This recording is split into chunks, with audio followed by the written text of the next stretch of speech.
Hoy para quienes me están viendo en esta entrevista, vamos a abordar un tema, yo diría que de los más importantes para el país en los próximos meses. Si a usted no le gusta o no le interesa, pues quédese un rato, por lo menos para que no digan, es que ese ciudadano simplemente no conoce nada. Es la elección de la próxima o próximo fiscal general del Ministerio Público. Hay una comisión en donde está integrada universidades y demás, y para esa explicación y para ahondar en el tema nos acompaña el licenciado Estuardo Ralón, que es abogado y notario y además presidente de SEDECON. Licenciado, le doy la bienvenida.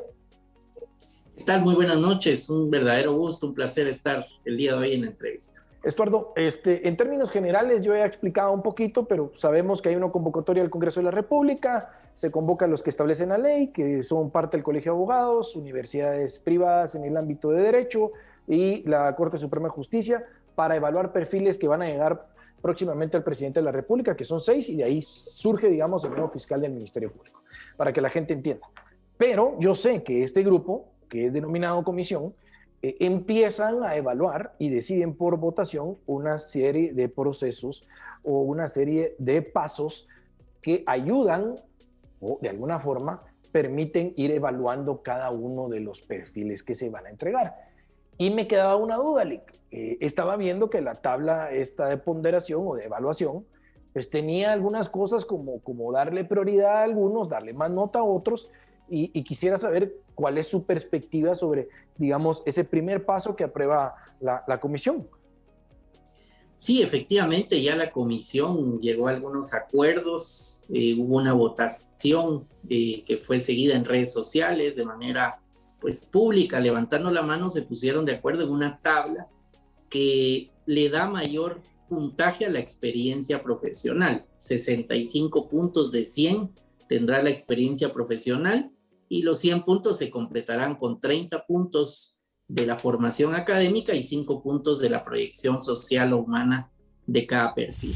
En esos 65 puntos, el rubro más importante, que tiene una valoración de 45 puntos, aplicaría a aquellas personas que hayan sido por lo menos 3 periodos completos magistrados de salas o que hayan gestionado en alguna institución del sector justicia. Por lo tanto, la tabla lleva pues un perfil, los comisionados están esperando un perfil de alguien que tenga ya una trayectoria en el sector justicia, y de la profesión liberal pues obviamente podría puntear un poco más bajo por otros rubros que explicaré más adelante, pero establece que tendrá que ser un profesional con más de 20 años de experiencia para poder optar a esos 45 puntos. O sea, Ese es el primer por lo primero que escucho, licenciado Rolón, no quiero, digamos, aventurarme o hacer conjeturas, pero entonces quiere decir que un profesional liberal que no ha trabajado en el organismo judicial, que no ha administrado o que no ha estado en la administración pública, ya de entrada en ese aspecto, en ese rubro, tiene desventaja. O sea, ¿cómo interpretamos esa parte? ¿Está bien entonces que se busca experiencia de aquellos que han pasado más en la administración pública, organismo judicial, fiscales y tal, y por ende, digamos, el que ha estado fuera, que no se ha mezclado en absolutamente nada? O sea, ¿cómo interpretamos esto? Porque suena ya de entrada un poco contradictorio, pero de repente algún sustento tendrán, ¿no? Pues quizás no tanto evaluar si está bien o está mal, decir que pareciera ser que en los comisionados está el perfil de un abogado penalista, de un magistrado, de un exfiscal, de un fiscal, es decir, hay punteo que le va a dar las notas más altas. En el caso de un profesional liberal, si no tienen más de 20 años de experiencia, posiblemente no esté en los punteos que lo hagan elegible. Y adicionalmente, dentro de esos 65 puntos también, el haber administrado una institución pública tiene 7 puntos, haber administrado una institución privada tiene 3. Es decir, en esos rubros se ve que obviamente va a tener menos puntos alguien que haya laborado en el sector privado. Ya están las reglas aprobadas, entendería uno que van a haber punteos de ex magistrados, ex fiscales, fiscales, y el ejercicio de la profesión liberal va a puntear un poco más bajo, es lo que definió la mayoría, el perfil que aparentemente están buscando los comisionados. Ahora, estoy tal vez pidiendo mucho detalle. Cuando hablamos de la mayoría, digamos, ¿cuántos son? Ahorita me perdí el número y votaron cuántos, digamos, a favor, digamos, de este proceso de evaluación. Sí, una serie de rondas de votaciones, del total de 15, hubo unos rubros que fueron aprobados por unanimidad, pero otros fueron 10, votos de 10 de esos 15. Esa fue, digamos, la tendencia, votaciones de 10 votos o votaciones unánimes. Licenciado, hay otro aspecto también que yo creo que vale la pena mencionarlo, que es el tema de las tachas, ¿verdad? Porque las tachas siempre han sido pues interpuestas por organizaciones, por ciudadanos y demás, por mal comportamiento social, porque algunos consideran que su ejercicio profesional no era el adecuado por haber agarrado X o Y caso. O sea, es decir, hay muchos intereses y obviamente esta ha sido una herramienta como para poder limpiar el perfil, pero también como para poder ensuciar dentro de la práctica de la tacha uno u otro candidato. ¿Cómo queda al final, digamos, esa percepción externa, pública y demás ante la evaluación? Porque entonces, en este caso, los privados se les va a alegar porque no les gustó a alguien que haya agarrado tal caso, y a los públicos, ¿qué van a decir? Ah, no, es que ellos tenían que hacer su trabajo, entonces no hay ningún problema con eso. Sí, en el caso de las tachas, me parece acertada la redacción del reglamento que aprobaron los comisionados, un poco en el sentido de lo que se ha comentado en las redes sociales, es que no van a tomar en cuenta aquellas situaciones que solo estén sustentadas en publicaciones de prensa. No es una tacha válida acompañar una serie de supuestas investigaciones o publicaciones de prensa. Tampoco es válida una tacha, según cómo aprobaron el reglamento, que sea de señalamientos políticos. Es decir, una tacha tendrá que ser documentos jurídicos, un expediente, una resolución, algo que la persona señalada haya ejercido su derecho de defensa y que esté ahí en una resolución, pues un impedimento para optar al cargo. Esto es importante destacarlo porque hay linchamientos mediáticos, hay diferentes bots, net centers, campañas de desprestigio, pretendiendo bloquear muchas veces ciertos candidatos e impulsar otros, y los comisionados se tienen que abstraer de esos linchamientos mediáticos, y según el reglamento que ellos mismos aprobaron, una tacha solo va a proceder si tiene sustento probatorio jurídico, con un número de expediente, con un proceso, y se le dará audiencia al señalado. No podrán ser publicaciones de prensa. Bueno, como abogado yo creo que es correcto, o sea, porque las percepciones, los rumores, los chismes, periodicazos, tuitazos y todo lo demás pueden surgir. Algunos serán válidos, pero tal vez no tienen un sustento jurídico, y por ende, por el principio de inocencia, por todo lo que establece nuestra ley, creo yo que no se puede ensuciar, y eso que no han hecho la evaluación todavía, no se puede ensuciar el perfil de cualquier candidato por periodicazos o ese tipo de cosas. O sea, que yo creo que eso me parece, digamos, en respeto, digamos, al derecho de cada ciudadano de no haber sido condenado, de no tener ninguna situación jurídica pendiente. También hay un tema de requisitos legales que yo quisiera preguntarle, Lick, o sea, y que a mí me causa un poquito de risa, y espero que la gente no se lo tome mal, porque ahora, ¿verdad?, si uno no dice lo que ellos quieren, entonces pues uno es el enemigo. Pero me queda claro que dentro de los requisitos para la elección del fiscal general, dentro de todo este proceso, deben de cumplir con lo que establece para un magistrado de la Corte Suprema de Justicia. O sea, así lo establece, no hay si yo quiero, o si estoy triste o amanecí contento. Eso es lo que hay que cumplir. Entonces, cualquier profesional que no cumpla con esos requisitos, por ejemplo, haber pasado por salas de apelaciones, creo que es una de ellas, pues no puede aspirar al cargo. Y creo que ese va a ser un argumento fuerte, público, pero además dentro de la comisión, que ojalá no lo vayan a obviar, porque si no, de lo contrario, pues estamos buscando cómo darle la vuelta a los requisitos establecidos en ley por uno u otro candidato, sin mencionar a nadie. ¿Qué perspectiva podemos tener con eso? ¿Y qué sucede cuando los comisionados quieran hacer algo de este tipo? ¿Incurren en violación a lo establecido en la ley? ¿O cuál sería, digamos, en ese sentido la perspectiva? Sí, existe un requisito constitucional que es el que usted menciona, que hayan sido magistrados de sala por un periodo completo o tener más de 10 años de experiencia como abogado. Hay que recordar que hay varios jueces de primera instancia que se han postulado en otros eventos. La ley de la carrera judicial dice que un juez tiene prohibido ejercer como abogado. Precisamente como es juez, no ejerce como abogado, por lo que aquellos jueces de primera instancia que no han sido magistrados de sala por un periodo completo o no han ejercido como abogados más de 10 años antes de ser jueces, no tienen el requisito constitucional y por lo tanto hay un impedimento para poder postularse a ser fiscal general.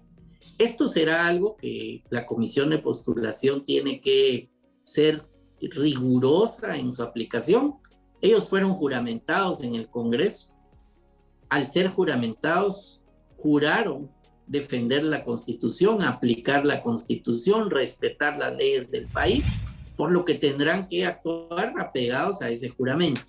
De no hacerse, pues se abre una dinámica de impugnaciones, incluso de carácter constitucional, que pudiera hacer que se revise una actuación que se aleje de una norma que se expresa y que está bastante clara. Porque digo, el argumento va a ser, miren, ya hubieron varias comisiones o concursos donde participaron algunos que no cumplían con ese requisito. Bueno, se violó parte de lo que establece la Constitución. Eso no quiere decir que entonces, como ya sucedió antes, lo vamos a volver a efectuar. Y lo que creo que hay que llamarle la atención es a los comisionados. Esto no es voluntario, esto no es opcional, esto no es que ustedes voten y levanten la mano si les parece el artículo que establece estos requisitos obligatorios. Lo tienen que cumplir, o sea, no hay de otra. Esto no está sujeto a la discreción de cada uno de ellos.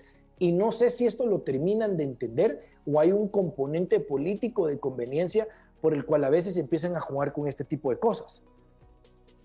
Pues esperamos que se aplique correctamente la Constitución. Se han cometido errores en el pasado, pero el error no es fuente de derecho. Hay un cronograma muy ajustado, hay un periodo constitucional que finaliza y que inicia con el nuevo fiscal el 17 de mayo. Según el cronograma aprobado, el listado debiese estar listo el 20 de abril o 21 de abril, ser trasladado. Y si hubiera una inaplicación de la norma constitucional, las impugnaciones pueden retrasar este proceso, retrasar el cronograma, por lo que ojalá que desde el inicio sean muy claros en que se respete este requisito constitucional. Del lado del ciudadano, porque tampoco estoy pidiendo que se les ponga extra presión a los comisionados, que yo creo que están haciendo, debieran de hacer una labor en aras de protección al país, en aras de fortalecer una institucionalidad en el Ministerio Público, elegir al mejor candidato. ¿Qué puede hacer el ciudadano? Digamos, exigir que efectivamente se cumpla con lo establecido en la ley y donde ellos tengan criterio que lo apliquen y que voten de manera transparente. O sea, ¿hay algo que al ciudadano le debiera de preocupar? El espíritu de este formato existente de comisiones de postulación es que además del control jurídico, exista un control pues, social, un control que ejerce el ciudadano señalando, manifestando, debatiendo académicamente, recordando ciertas normas. Entonces, lo que toca es el ejercicio responsable de la libertad de emisión del pensamiento y señalar y exigir que, tal como tomaron el juramento de aplicar la Constitución, pues en esta labor, ante una norma expresa, apliquen la Constitución tal como lo fueron a jurar al Congreso. Estuardo, una última pregunta. Yo creo que es difícil evitar, digamos, y lo que se ha buscado es que no haya en ningún momento intervención nacional o extranjera en este proceso, que ya de por sí es, digamos, es muy atractivo para muchos.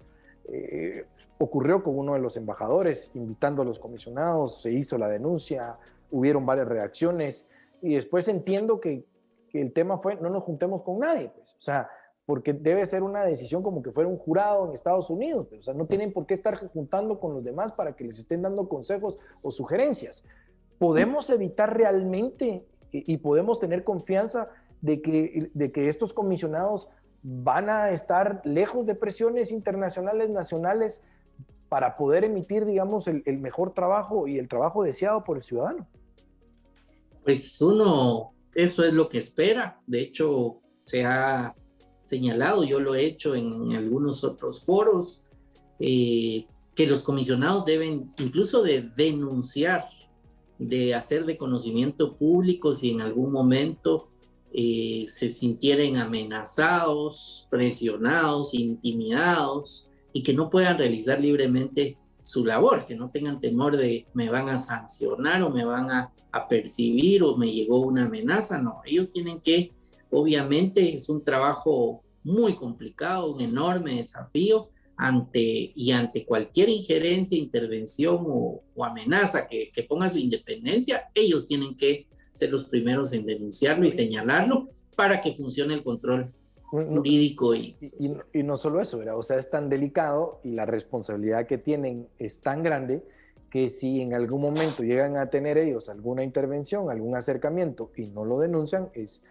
omisión de denuncia, ¿verdad? O sea, ellos tienen de alguna forma que tener cuidado, digamos, con todo su tema profesional que están efectuando, porque si el día de mañana se sabe que hubo injerencia, que hubo búsqueda de manipular alguna cosa y no emitieron una denuncia, lo que va a pasar es que la denuncia irá directamente a ellos. Eso, digamos, no me lo estoy inventando, eso lo establece la ley. ¿Qué podemos esperar, digamos, de aquí al término del plazo? Mucho calor, demasiado un ambiente caliente, impugnaciones, procesos constitucionales en medio. ¿Cómo lo ve? Bueno, entiendo que ya hay algunas impugnaciones respecto al tema de los jueces. Habrá que ver las resoluciones del Tribunal de Primera Instancia Constitucional o este tema de la Corte de Constitucionalidad. Es decir, ya hay una dinámica de impugnaciones. Vemos una ofensiva, digamos, de linchamientos mediáticos de diferentes grupos, algo que deteriora y distorsiona un ambiente de un proceso normal. Hay ataques diarios a ciertas personas. Vamos a ver en los próximos días, lamentablemente, creo, una intensificación de un ambiente de esta naturaleza y los comisionados tienen que abstraerse de ello.